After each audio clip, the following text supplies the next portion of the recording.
Hi, this is Dr. Gregory Sadler. I'm a professor of philosophy and the president and founder of an educational consulting company called Reason.io, where we put philosophy into practice. I've studied and taught philosophy for over 20 years, and I find that many people run into difficulties reading classic philosophical texts. Sometimes it's the way things are said or how the text is structured. But the concepts themselves are not always that complicated, and that's where I come in. To help students and lifelong learners, I've been producing longer lecture videos and posting them to YouTube. Many viewers say they find them useful. What you're currently watching is part of a new series of shorter videos, each of them focused on one core concept from an important philosophical text. I hope you find it useful as well. In Letter 89, Seneca is providing a division of philosophy for his interlocutor, and much of what he has to say about how philosophy is divided in his own time and culture is not particularly new. As a matter of fact, it corresponds pretty closely with what we see others saying about the nature of philosophy, particularly other Stoics. But he is going to give us a few reflections early on that are kind of interesting, and there's also a classification of ethics that might raise some interest on the part of people who know something about Stoicism and might want to try to correlate it with Epictetus and his three disciplines, or topoi. So we'll talk about that in a moment. So the starting point of this is he says, well, why should we divide philosophy? And the answer is quite simple. We're not the wise people. We're not sages. We're not perfect intellects. So it helps us to get a handle on what philosophy is by looking at the different subfields, the divisions within philosophy. And so he says, in asking for philosophy to be divided up, you are requesting something useful, or rather essential, for anyone making haste towards wisdom. And that's going to come up in a moment as well.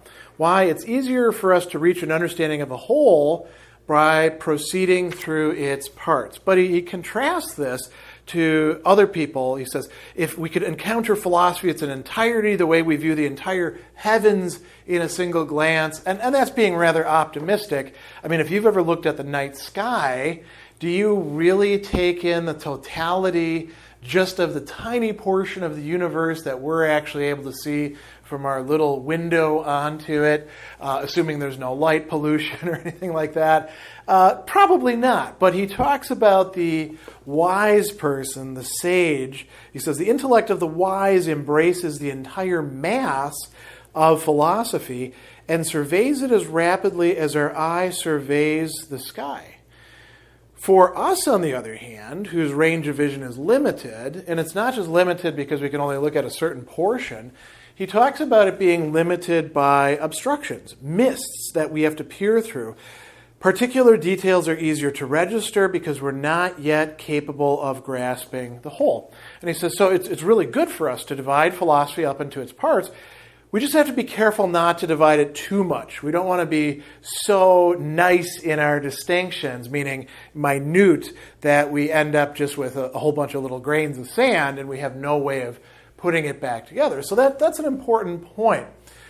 Then he brings up something else, which is, again, not completely original, but he's putting an interesting spin on it.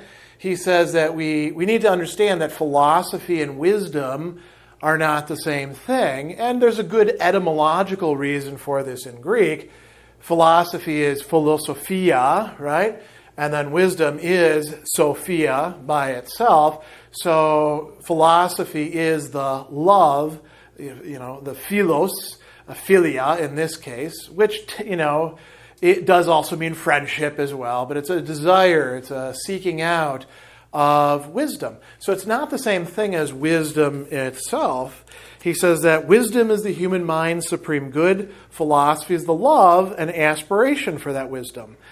Philosophy is proceeding towards the destination at which the former has arrived. And then he talks a little bit about the etymology of it. And then he says a few other things that are kind of interesting. He tells us there's different definitions of philosophy. Some have called it a commitment to virtue. That the Stoics certainly can take that on. Others, a commitment to rectifying the mind. Again, Stoics can take that on. Others, according to certain thinkers, it is the effort to reason correctly, important also for the Stoics, but not the totality of philosophy. And he says what is generally agreed is that there's a difference between philosophy and wisdom. The object of aspiration cannot be the same thing as aspiration itself. And then here he has a very funny sort of metaphor. He says, just as the desire for money, that we call avarice or greed, is not the same thing as money itself, right? And when the avarice has it, it's presumably satisfied and it rests in its good, or maybe it wants more money, depending on how avaricious it is. Philosophy is like that for wisdom. So the philosopher is the person who's greedy for wisdom in a certain way. And he goes on and he says, this is a nice way of putting it. One of these is the thing desiring, the other is the object of desire, and one is the outcome, the effect, effectus, and the reward, munia, of the other. Philosophy says is a progression. Wisdom is where it is headed. So, that's good to keep in mind. Philosophy itself, we often talk about it as if studying philosophy, the philosophy, say, of the Stoics, we are studying their wisdom, but we're always studying something that's kind of on the way to wisdom.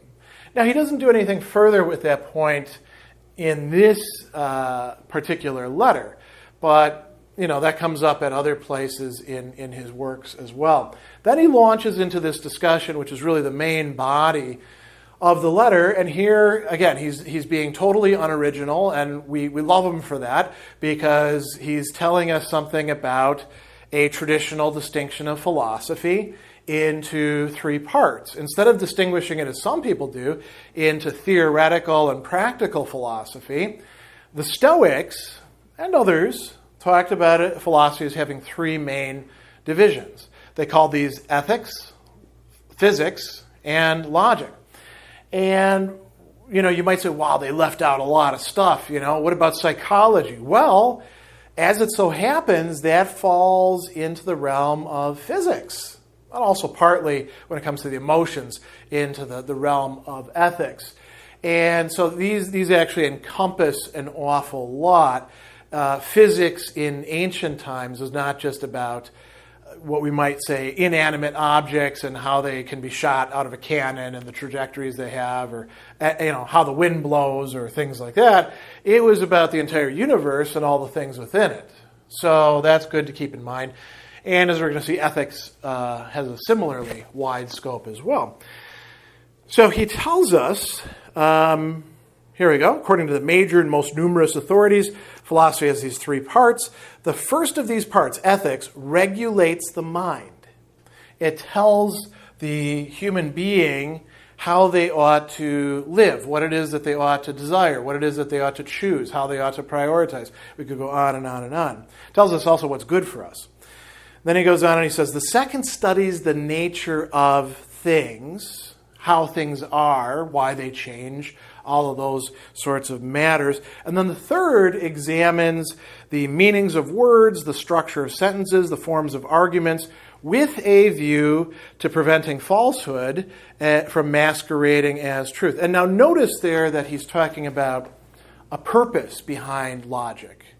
Right? It's not that you just study logic for its own sake. You study it so that you're not going to get fooled and make mistakes and accept bad arguments in place of good arguments, or believe things that aren't true.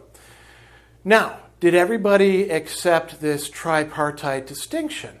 No, not exactly. And those who did sometimes also would reject parts of it. So he talks about the peripatetics. These are the Aristotelians. And he says that the peripatetics added politics as a fourth part because they take it to require a special training with its own subject matter. So when you're talking about politics, that means society, studying the social dimension of human existence. And presumably today it would include not just political science or civics, but also a good part of what we call psychology and sociology and things like that.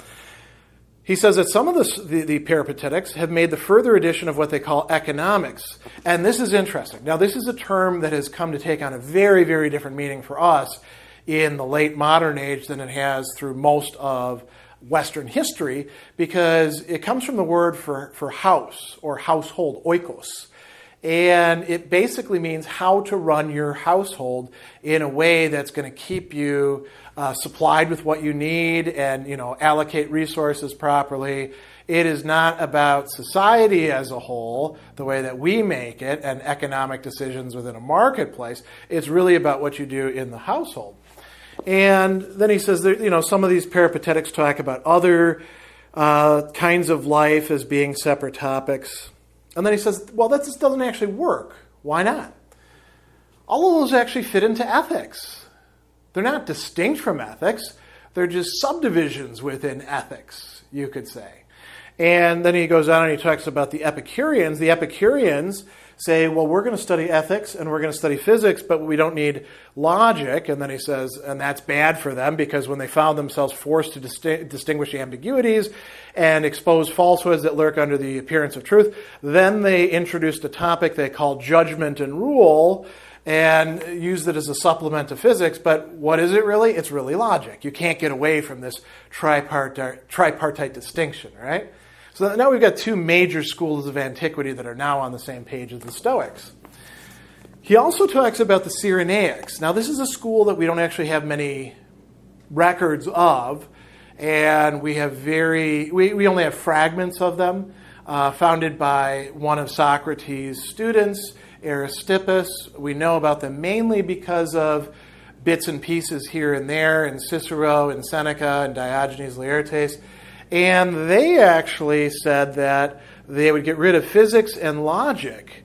But then he says they have to reintroduce these in another way. Why? Because they take ethics and they divide it into 5 parts, dealing with proper objects of pursuit and avoidance, emotions, actions, causes, and arguments. But the causes of things, in fact, belong to physics, and argument belongs to logic. So they can't get away from it either. You start to see a common theme here, don't you? You want to get rid of certain aspects of philosophy, but they are pretty much unavoidable. You have to be able to say how things actually are and how they're caused. You have to be able to have some sort of criterion for what is good reasoning and what's not. And you also need something dealing with our moral and practical life. Then there was a guy, Aristo, who was you could say he's an offshoot of the Stoics. He was a contemporary and student of Zeno, but he said that all you need is ethics, and he only accepted one part of ethics. He says that this was not a particularly good way to go about things. There's lots of criticisms of Aristo you can find in other places. So, if we accept this tripartite distinction of philosophy, which, again, very common in ancient times, we may say, well, some of the things that we want to study now don't fit neatly into this schema. Granted. But let's say we go with him on that. So Seneca tells us that we can break these down further, and that can be quite useful. I'm going to come back to the ethics part in just a moment. He talks about the physical part of philosophy being divided into 2 parts. Those that have to do with corporeal things, bodily things, material things, and incorporeal things. He says the topic of bodies is primarily divided into bodies that are causes and bodies that arise from causes, that is to say the elements. As to the topic of the elements, it has no subdivisions. Some people want to divide it further into matter, and then the cause that activates everything, and the elements. And Seneca doesn't worry too much about that. He does have a whole work called Natural Questions, but he's not going to worry about that too much in this letter. What about logic? He goes on and he says, we can divide the logical part of philosophy. All discourse is either continuous, meaning that somebody talks and just keeps talking, or it's divided into questions and responses.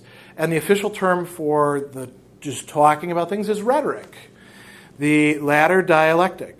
And he says rhetoric attends to expressions, thoughts, organization. Dialectic is divided into two parts, words and meanings. And then he says, then comes a huge subdivision of each of these topics. And he says, I'm not going to keep subdividing all of these things.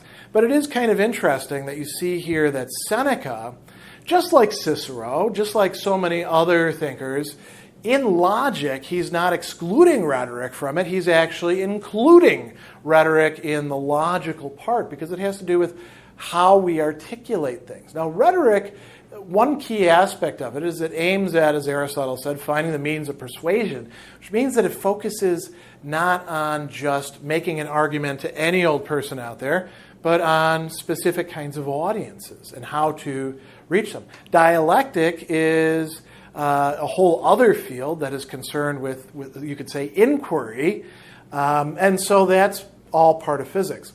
The ethics part I wanted to talk about in particular because here Seneca introduces a threefold distinction again within this part of a threefold distinction.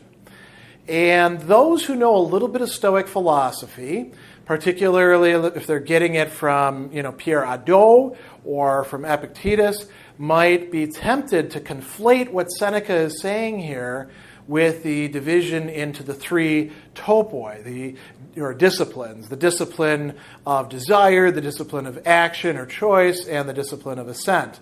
This is not what Seneca is actually talking about here.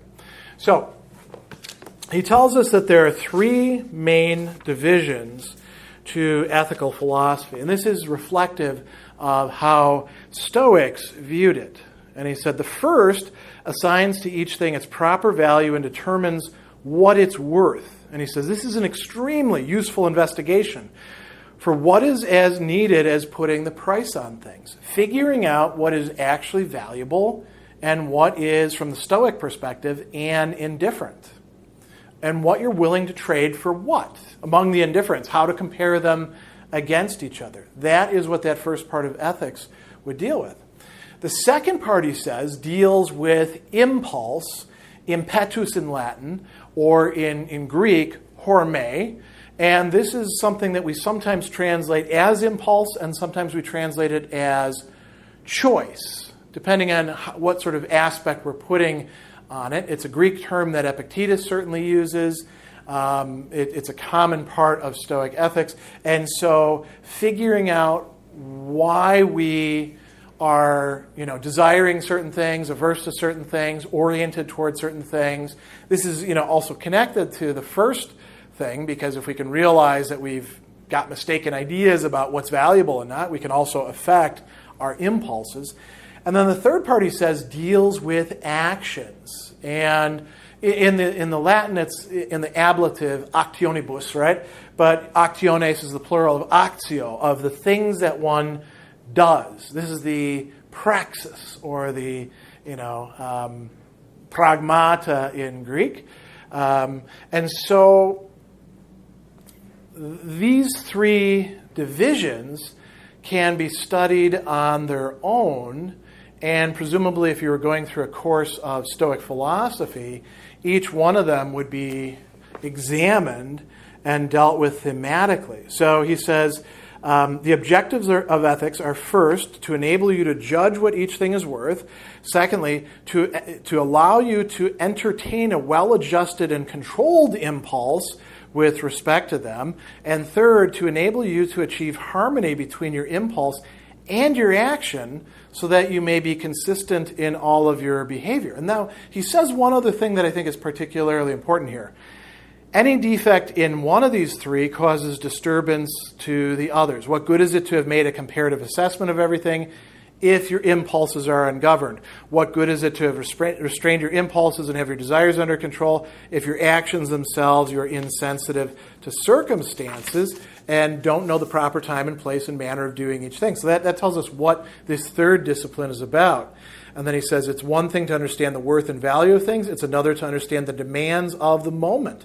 And something else, again, to restrain one's impulses and proceed with what one has to do without rushing into things. So each one of these parts of ethics is needed in order to do the other part, or the other parts, well.